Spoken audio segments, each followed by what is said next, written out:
طيب السلام عليكم يا عادل. السلام يا أستاذ. كيف حالك يا عادل؟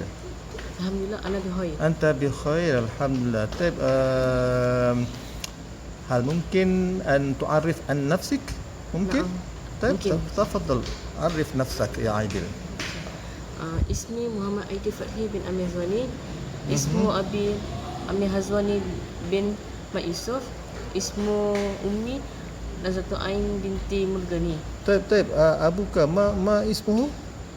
أبوك أبوك أمير هزواني. ماذا؟ أبوك apa المعلمون. هو معلم في أي مدرسة؟ SMK سيجمبول. SMK سري جمبول. يعني وبيتك أين؟ في Bandar Baru Suting.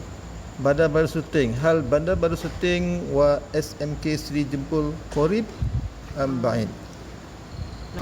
قريب يعني البيت إلى المدرسة قريب. طيب وصل عرف نفسك. الهواء أمالي الطباخون. الطباخ أمالي أمي المعلمة.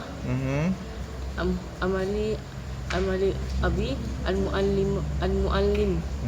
jadi ummuka muallimah wa abuka muallim. نعم. Kilahuma muallim alhamdulillah wa ana aidan muallim. طيب الحمد لله. وصل. أنا أسكن في Bandar Baru Suting. Bandar Baru Suting. أين Bandar Baru Suting؟ في Negeri Sembilan. في Negeri Sembilan. طبعا في Negeri Sembilan. كم مسافة بين هذه المدرسة وبندر بارو سوتين؟ كم كيلومتر تقريبا؟ 16 يعني قريب أم بعيد؟ قريب يعني لو نمشي على رجلين قريب بعيد. وأنت كيف تحضر أو كيف تذهب إلى المدرسة؟ أنا أسكن في بيت الطلبة. الحمد لله أنت تسكن في بيت الطلبة. طيب أنا أخطأت، متأسف يا عيدي. طيب تفضل. عندك كم إخوة وأخوات سنة؟ كم بنين وبنات؟ 6 يعني كم بنين؟ إثنان أخت كبير وإثنان أخ كبير أربعة. اثنين أربعة. وواحد أخت صغيرة. وأنت رقم 5.